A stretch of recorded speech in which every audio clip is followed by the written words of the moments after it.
Welcome to another episode of Common Sense, where we bring common sense to everyday topics. So today we're going to be discussing societal pressures and racism in interracial relationships. Jude, as I always say, because you're in an interracial relationship, how do you navigate racism and societal pressures, and how does that impact or affect your relationship? This is black and white. I mean, I get that. I'm black.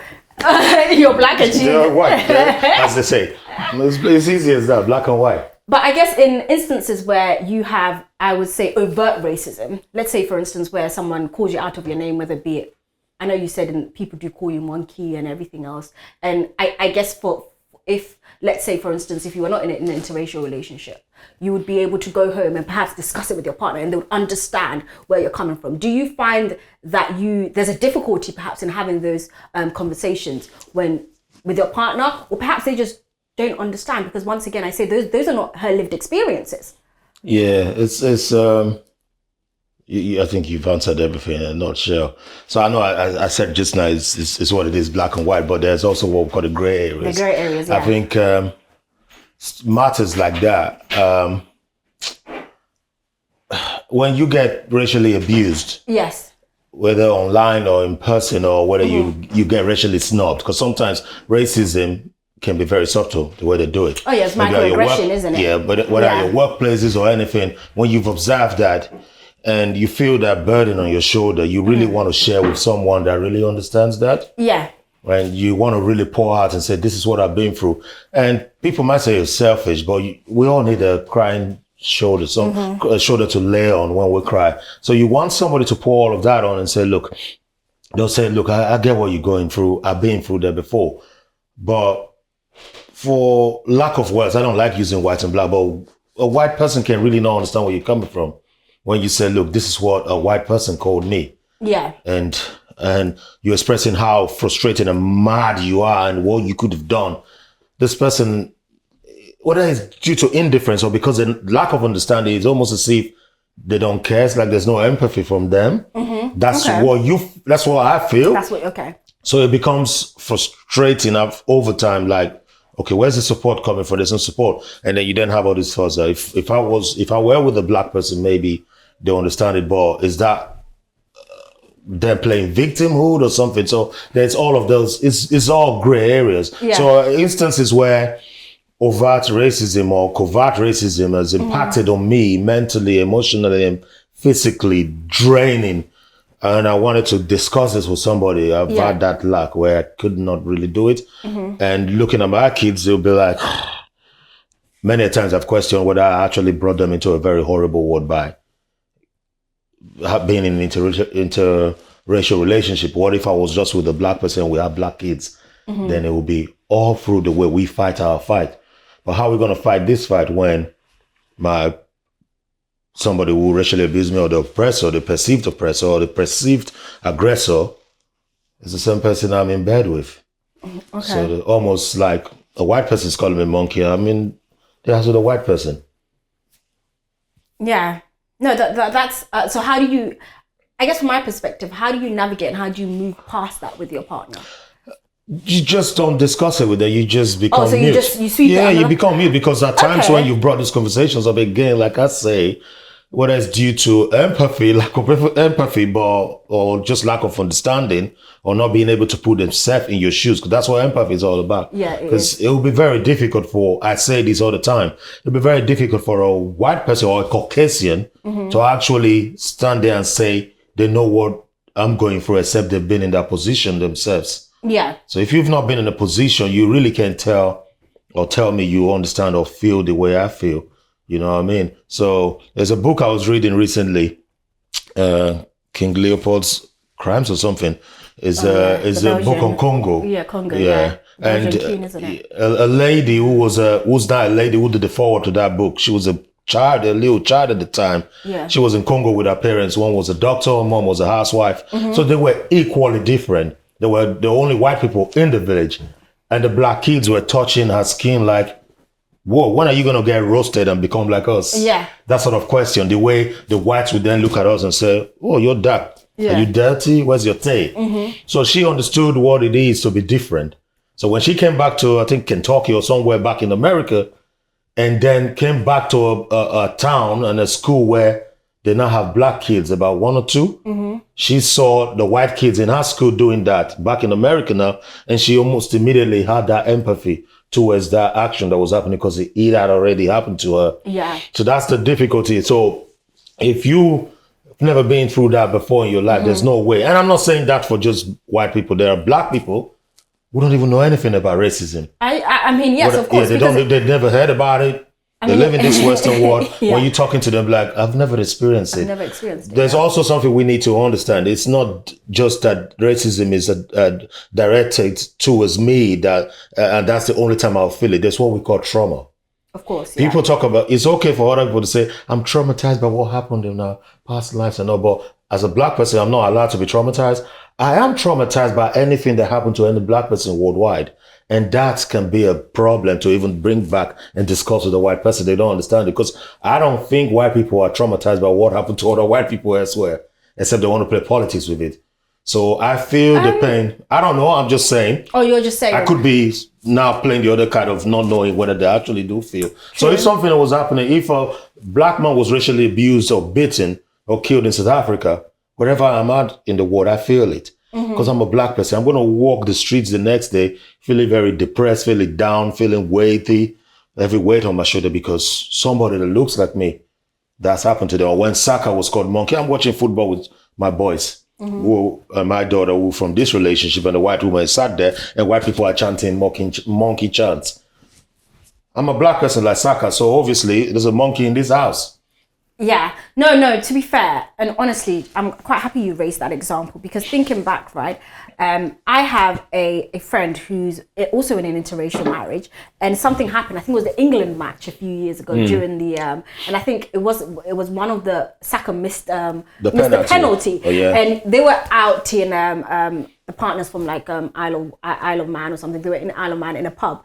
And as soon as they missed the penalty, he turned to his wife and was like, we need to leave. Like, we need to leave. Good. Purely because he was like, he didn't know. He looked around. He was like, I'm in a pub. I'm the only black man here. And he was actually scared. And he had to tell his wife, we need to go. So it was a black man who was saying, I need to leave. Yeah. It wasn't the wife at any time. No, because that's another problem. Because she didn't. Yeah, she didn't actually. No. She said for her, it took a while. And she was like, yeah, and then it clicked. And then she turned to her mom and was like, we need to go. But her mom was oblivious. So it's that indifference, that short term can cost you your life. So that not clicking to that and saying, hang on, it's nothing. You know what I mean? I can sense, I don't go around playing victim. I hate that. I don't do victimhood because I'm a boss, I'm a king. Yeah. I will boss you out if you try me. You know what I mean? I will do that to you. Yes, yeah. You know what I mean? You hide behind the keyboard and do that. I'll still cuss you out anyway, but that's it. But when there's an incident that happened one time, and I know that lady did it because she just saw me as the only black person around there. She didn't know I was with my family. Yeah. And she started to talk down on me and insult me and cuss me out somewhere in Kent at the restaurant. And I said, hey, leave now or I will smack you. I don't care whether you're a woman or not. You're on my nerves now. Go. Yeah. I sat at this table. I took my number. I left my table. Go give the restaurant, the bar, the table number. Please go. I'm sat here. That woman called me every name, unprintable on F. And all around me were white people. And I tried to draw their attention and say, can you please tell this lady I was here before her? They all ignored me. Then the wife came out, who was equally white, saw that woman abusing me. And at this time, I was telling my daughter, because I was ready to go crazy. I was telling my daughter, bring out your phone and video this. She wasn't playing ball. Whether she didn't understand. Why's dad wanting to do this? And this woman kept talking and kept talking. And I then said, leave now or I'll beat you up. She said, I want to call the police. I said, please do very quick while I'm beating you. Yeah. So my white wife, my Caucasian wife, didn't know what was happening. And she then turned to my wife and said, hey, is this, if you can talk to me like this, what happens behind closed door? And she was to shut up. And I got pissed. I'm like, what do you mean what goes on behind closed door? I said, tell your fellow white woman to leave now. I'm going to pull my belt and beat her up. Because that's it. I had enough. But what I felt there was I wasn't defended at all. Because you're the same people. This woman just talked down on me, said everything. If it was my sister there, my own wife, my own black person there, they ain't going to be saying, move now or I smash your nose. because they feel the pain. But to me, I feel they don't feel what we go through. Yeah. So I'm sat in a pub. Recently, I went with the kids to their place to go watch football. It was all white around me. 3 minutes, I had to leave. I told my boy, I said, it's becoming very uncomfortable because I could see England players already losing the ball and these dudes were right up, cussing and using languages. And I said, I have to protect myself as a black person because I'm going to spoil some nose up here today. I don't want that. I took my boy and said, let's leave. We can watch this football in the comfort of our home. You know what I mean? So it's that thing that burden that you carry when that has happened, covertly or overtly or subtly, or to any other black person out there, you come back home, you really can discuss this. Yeah, it could be as easy as watching a documentary or watching a movie that reverberates all of that, and you'll be like, let's discuss this. I don't think a Jew will be watching Holocaust and they're married to a Pakistani person or another person. That person made light of that matter. That would be trouble. That would be the end of everything. You see what I mean? Yeah. No, but I think also, I always say this. I think when it comes to like racial matters, discrimination, I always say that I from my perspective anyway, I don't know if I might be right or wrong, but I always feel like there's a hierarchy, and for some strange reason, I think when as a black person or somebody of African descent, when it's your trauma, it's kind of like overlooked. It's like, get over it already. Yes. And I don't think society allows you to have that moment. So it was almost as if, I remember when the whole George Floyd and everything, you were still expected to turn up and just pretend like nothing's happening within the wider society. So regardless of what's happening at large, you're expected to turn up and smile. The recent thing that happened when those girls were killed at the Taylor Swift thing, what led to the riots and people being jailed now. Yeah, I remember. The ones that led to that riots. The party. I don't think people really know how we feel.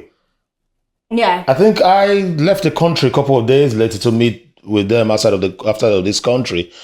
And I was saying, you know what, if you guys notice what's happening, and it was brushed aside like, don't bring that here. Because you will never know. The next day after that, white people were able to go out. Caucasians were able to go out. Yeah. But I went to double up on my baton. I got 2 batons.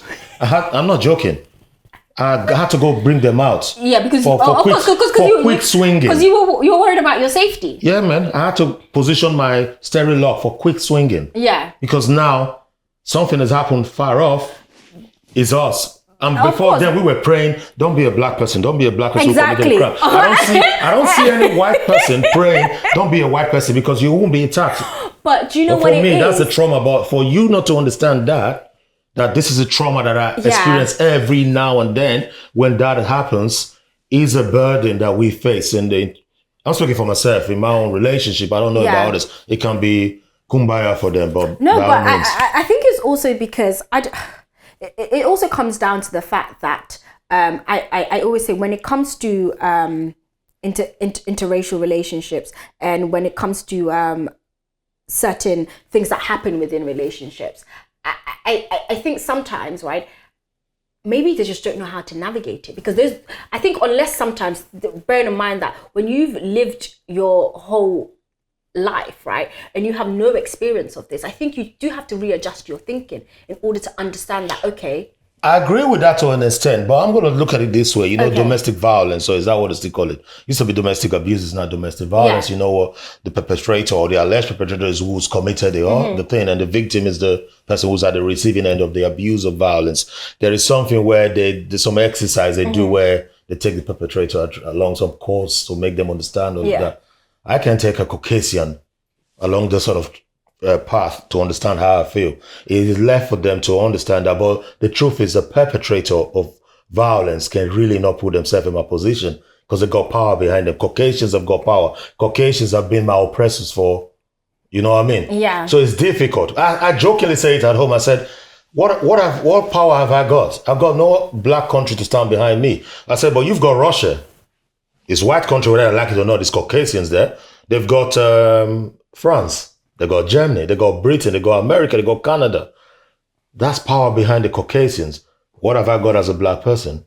Nowhere in the world I'm protected. You see where I'm coming from? Yeah. So to take the oppressor's hand and want to make them relieve and understand what I'm going through is very difficult. But it's very, very difficult. They need to go through that journey themselves. No, I agree with you. Yeah. But the only thing is that I feel like when you decide to be in an intimate relationship, right? I also feel like that's something that you kind of have to do.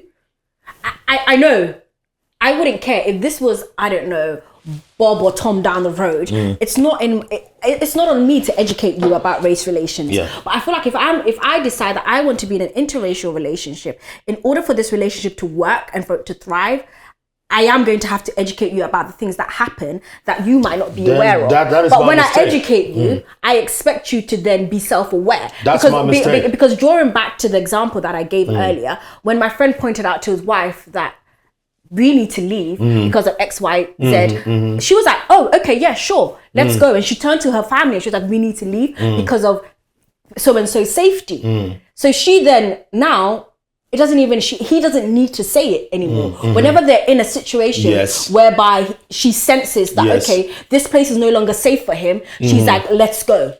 And she steps up, even in certain situations. I remember they had their wedding abroad. In certain situations whereby she sees that actually, I don't like the way you're speaking to him, and it's because he's a black man, she steps up and she's like, and she deals with it. That one has learned. Because she has understood that in order for this relationship to thrive, I need to understand how society treats my man.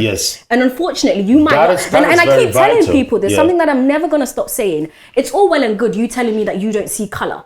And I think that's great and fantastic that you don't see color. But unfortunately, society sees color. Unfortunately, in my day-to-day activities and my... It's color graded. Gradients of all colors. And I'm treated differently based on it. Fact. So no, you're absolutely spot on what you just said. This is what you see. We always look behind, we always look back at things in hindsight and say, if I know. Knowing what I know today, would I have put myself through this pressure of marrying a Caucasian? Absolutely no. Really? Yes. Okay. Absolutely no. I would have preferred to be with my type. Then we just go through the struggle by ourselves together, you know what I mean? Also, looking back, did we ask ourselves these questions? No, we were young. That's why I say marriage is not for the 20s. You should be past 30s before you even think of getting married. That your brain has fully matured. I'm doing something right. You're absolutely doing something right. From the ages of 0 to, don't bother thinking about getting down or marrying. That's my advice, because you're not fully formed. I agree. We don't know nothing about it. Well, we're just coming out of uni and thinking, you know the world. You're away with the fairies. Because you've already had 3 years independence, semi-independence in school. No, absolutely not. So we didn't ask ourselves this question. So many questions we should ask ourselves, and so many things we should reveal to each other while we're courting and dating. So that when you can, this is not something I can keep up with, you say, see you later. You see what I mean? Some things are blindingly obvious, some are not. So there's that line where you need to tread carefully, like, okay, I come from Nigeria, we have more than 330 tribes. There are tribes in Nigeria that don't touch each other. Because we talk, that's how we know. You meet a girl and the girl said, I'm so sorry, you're from this place. Our tribe forbids you. You'll be like, I didn't know that.